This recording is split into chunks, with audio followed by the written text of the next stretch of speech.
आज विजयपुर के महानगर पालिका इलेक्शन जो 30 अक्टूबर को जो होने जा रहा है, महापौर और उपमहापौर का इलेक्शन होने जा रहा है। इस इलेक्शन के अंदर किसी को भी फुल मेजॉरिटी नहीं मिली है, इसीलिए कारपोरेटरों का मेजॉरिटी दिखलाने की खिंचातानी का सिलसिला चला हुआ है।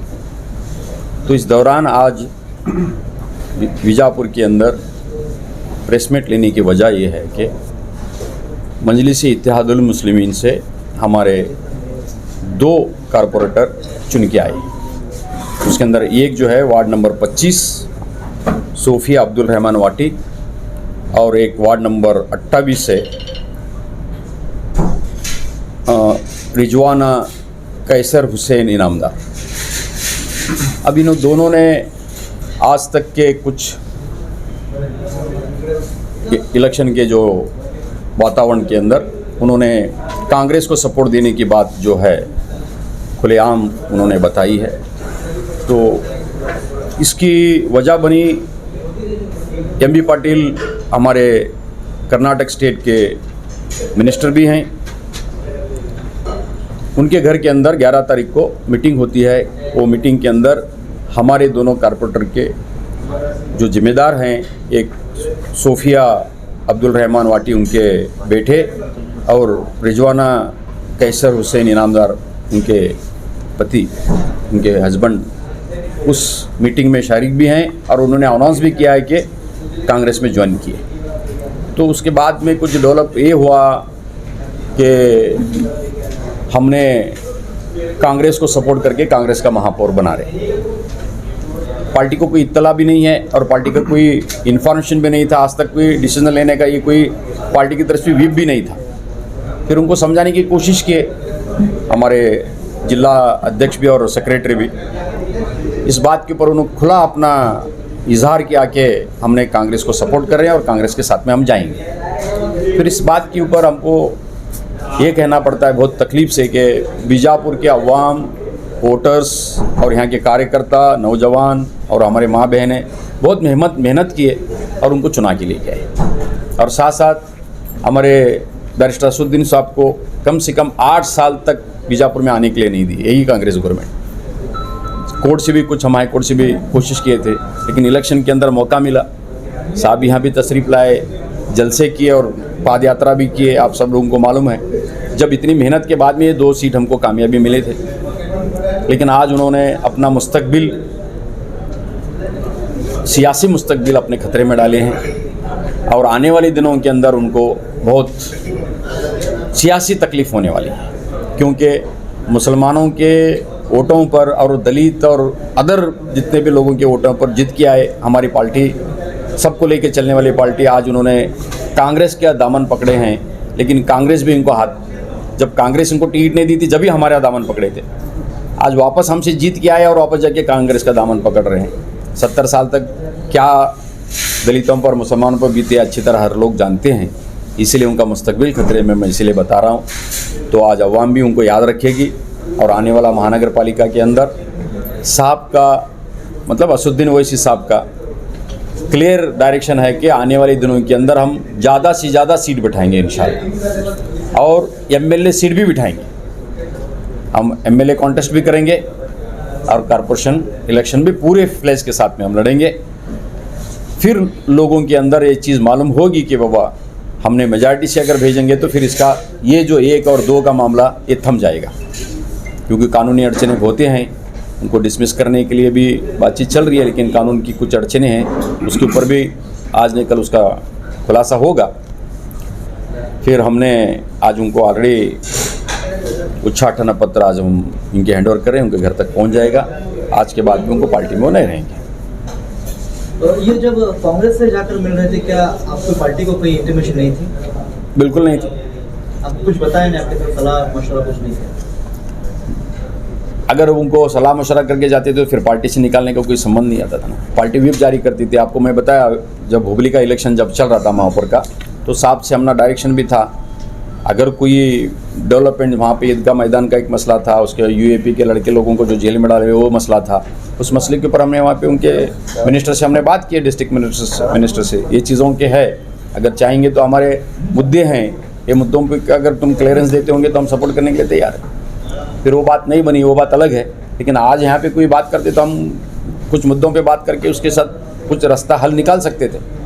तुम्हारे पार्टी का डिसिप्लिन नहीं चाहिए और स्टेट परसेंटेज पहले के वाले स्टेट परसेंटेज बोलते थे, उधर से कैंडिडेट ठहरा तुम्हारा, तो तुम्हारी पार्टी के डिसिप्लिन सोल्जर नहीं है तुम्हारे लोग हैं यहाँ पर, मनमानी चले रहते थे हमेशा।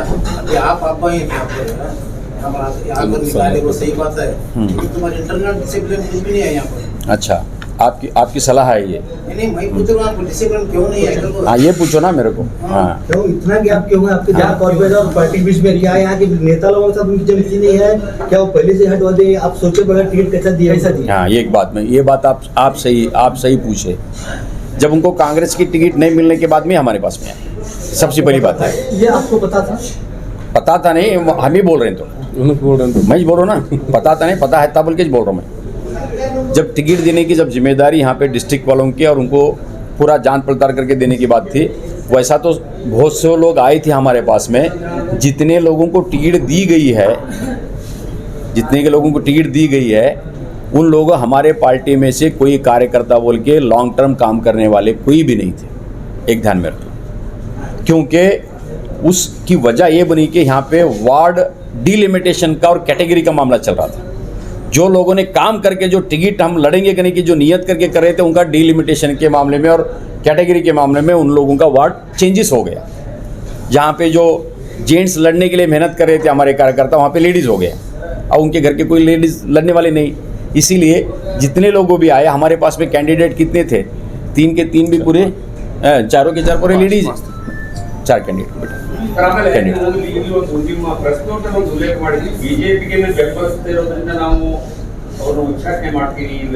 ಇಲ್ಲ ನೋಡ್ರಿ, ನಾನು ಕ್ಲಿಯರ್ ಇದರಲ್ಲಿ ಬರೆದಿದ್ದೇನೆ.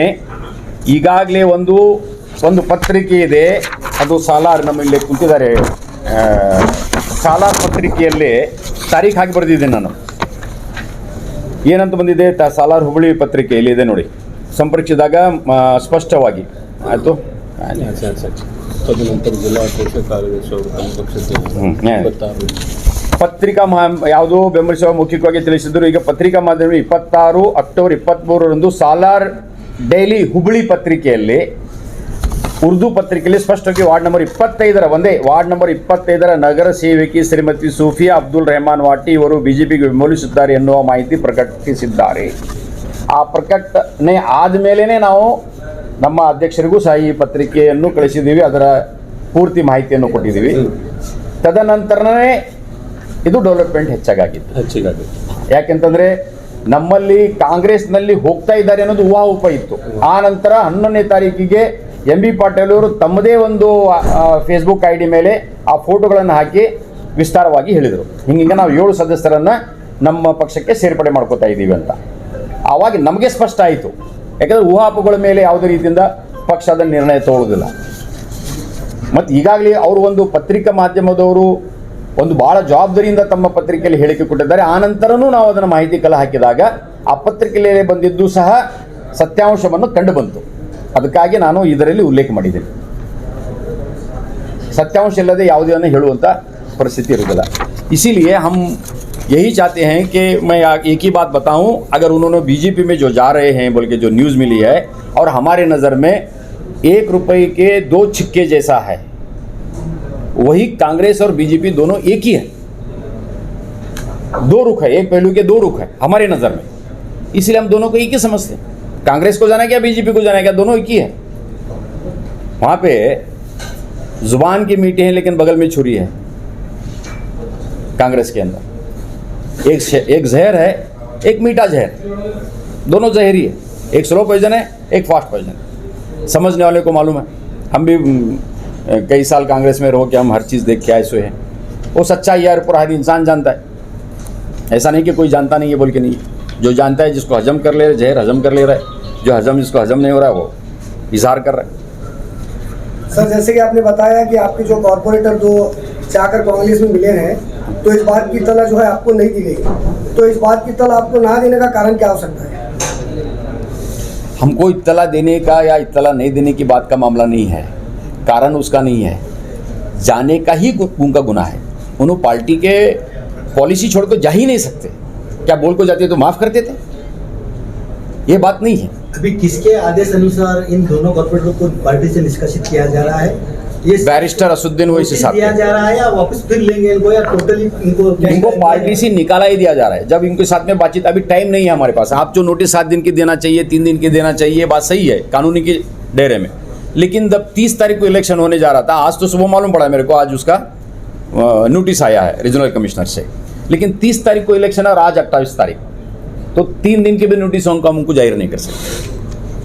कल अगर ये बात हमको सुनने में आई आबू सालार की तरफ से, अगर बीजेपी भी कोई जा रहा है और हम खामोश है, लोगों के दिल में ये चीज़ नहीं आना चाहिए कि बाबा इतना पूरा होने के बाद में बोले। तो अब उन्होंने जो क्वेश्चन किया कि तुम्हारे में कम्युनिकेशन का मामला या कोई एडमिनिस्ट्रेटर का मामला, अब जहाँ तक मैंने अभी स्टेट प्रेसिडेंट बना हूँ, मैं हर चीज़ के लिए जान रहा हूँ कि बाबा जहाँ पे कौन अपने साथ में है, कौन किसी के साथ में जुड़ा हुआ है, ये सब चीज़ देख के मैंने साहब को रिपोर्ट भी किया हूँ। साहब जल्द से जल्द इसके ऊपर एक्शन भी लेने वाले हैं और वो डायरेक्शन जैसा देंगे वैसा हर चीज़, जो काम करेगा वो हमारे पार्टी में रहेगा, जो काम नहीं करेगा उसका रास्ता वो खुद देख लेना पड़ेगा। अभी जब आपको पता चला कि आपके दोनों कॉर्पोरेटर्स आपके एक पार्टी के विरुद्ध काम कर रहे हैं, उसके बाद प्रेस मीट करने में इतनी देरी क्यों हुई?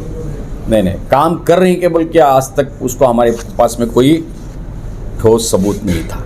आज हमारे पास में उनका ठोस सबूत है जो उन्होंने पार्टी के खिलाफ काम किए। भी एक ना उन्होंने कोई मेमोरेंडम देने के अंदर कोई बीजेपी के साथ में नहीं गया, कांग्रेस साथ में नहीं गए, बिल्कुल नहीं गए। अगर दिखते तो हम जब भी बोला कि उनको नोटिस देते थे। जब 11 तारीख को मिलने के बाद में हमने उनको समझाने के लिए बोल दिया कि उनको बुला के बात करो, जब उन्हें अपना क्लियर पिक्चर दे रहे हैं कि बाबा हम कांग्रेस के साथ ही जाएंगे, तो फिर सवाल ही नहीं पैदा। तो अभी वार्ड नंबर 25 के कॉर्पोरेटर को किडनैप करने का एक वारदात यहाँ पर चली है। कांग्रेस वालों का आरोप है कि वो वार्ड नंबर 25 के कॉर्पोरेटर को कांग्रेस का मेयर बनता बोल के किडनैप करेंगे। उनको की तकलीफ हो रही है? नहीं, हमारे कॉर्पोरेटर को उन्होंने किडनैप करने के बाद में कांग्रेस वालों को तकलीफ क्यों हो रही है? कौन किडनैप करे वो पुलिस देख लेती है, वो काम पुलिस का है, वो एडमिनिस्ट्रेटर काम है, लॉ एंड ऑर्डर मेंटेन करना पुलिस का काम है। एफआईआर तो नहीं हुआ। नहीं, मैं क्या बोलता हूँ, अगर आपसे मेरे को अगर ये पूछेंगे तो काम उनका है, लॉ एंड ऑर्डर मेंटेन करना उनका काम है। और उनको वो आज तक हमारे कारपोरेटर थे, आज के बाद में वो हमारे कारपोरेटर नहीं रहेंगे, लेकिन फिर भी उस कारपोरेटर एक इलेक्टेड रिप्रेजेंटेटिव है। 10,000 लोगों की प्रतिनिधित्व करते हैं वो लोग। उनको सिक्योरिटी देना, उनका जो कानून में बनता है वो सिक्योरिटी देना, वो पुलिस डिपार्टमेंट का काम है। अभी एमआईएम बीजापुर जिले में क्या सक्रिय रहेगी? आगे की रणनीति क्या होगी? हम तो सक्रिय सिर्फ बीजापुर में नहीं, पूरे कर्नाटक में रहेंगे। और बीजापुर में खास करके मैं आपको बोल रहा हूँ कि 5 साल तक मेहनत करेंगे। 5 साल के बाद में हम कैंडिडेट भी बिठाएंगे और एमएलए भी बिठाएंगे। और इस बार आने वाले एमपी चुनाव में क्या आप कैंडिडेट बताएंगे? आप अभी जो वही क्वेश्चन का सवाल का मैं आपको यही बता रहा हूँ कि थर्ड फ्रंट के हिसाब से अगर कोई बातचीत होती है ऊपर या किसी के साथ अलायंस होती है, तो जैसा ही हमारे राष्ट्रीय अध्यक्ष बैरिस्टर असदुद्दीन साहब के साथ में जो बात होगी, अगर कोई फाइनल होता होगा तो उनके डायरेक्शन के ऊपर हमने कर्नाटक में भी काम अगर यहाँ से एमपी कैंडिडेट कोई अर्जी भी देंगे आपको? अभी तक तो किसी का नहीं। हाँ, वैसे दूसरी तरफ से भी हमको अप्रोच हुए हैं, बीजापुर से कोई अप्रोच नहीं। कर्नाटक में आपकी इस बार कितने कैंडिडेट उतारने? उस अभी जैसा हमारा जब फाइनल होता है लड़ना, तो किसके साथ में लड़ना क्या है, उसके बाद में हम अपना मंसूबा बनाएंगे। आप एक राज्याध्यक्ष स्थान पर आए तो आपके भी नहीं होता है कि नहीं, देने वाले बहुत है, वो वक्त आएंगे जब बताऊंगा ना। और एक चीज सब तुम्हारे पैरेलल ऑर्गेनाइजेशन है बीजापुर में, हमारा मनाबाद एक पैरेलल ऑर्गेनाइजेशन बना है, वो नाम जरा थोड़ा चेंज करके उस ताल्लुक से उनको ऊपर में एक्शन लिया, क्या करें उनके ऊपर? नहीं, हमारे देखो, एक पक्ष बनाना, संगठन बनाना, जो भी बनाना, वो संविधान के दायरे के अंदर सबको इजाज़त है। ऐसा नहीं कि किसी को नहीं है बोल के नहीं, उसको पैरेलल करके नहीं बोल सकते। अगर उनकी पार्टी बना ले रहे हैं, अगर संगठन बनाने, तो उनका काम है। और नए न्यूज़ों के लिए देखते रहिए अपना चैनल TV22 न्यूज़। लाइक करें, शेयर करें, सब्सक्राइब करें और बेल आइकन बटन दबाना ना भूलें।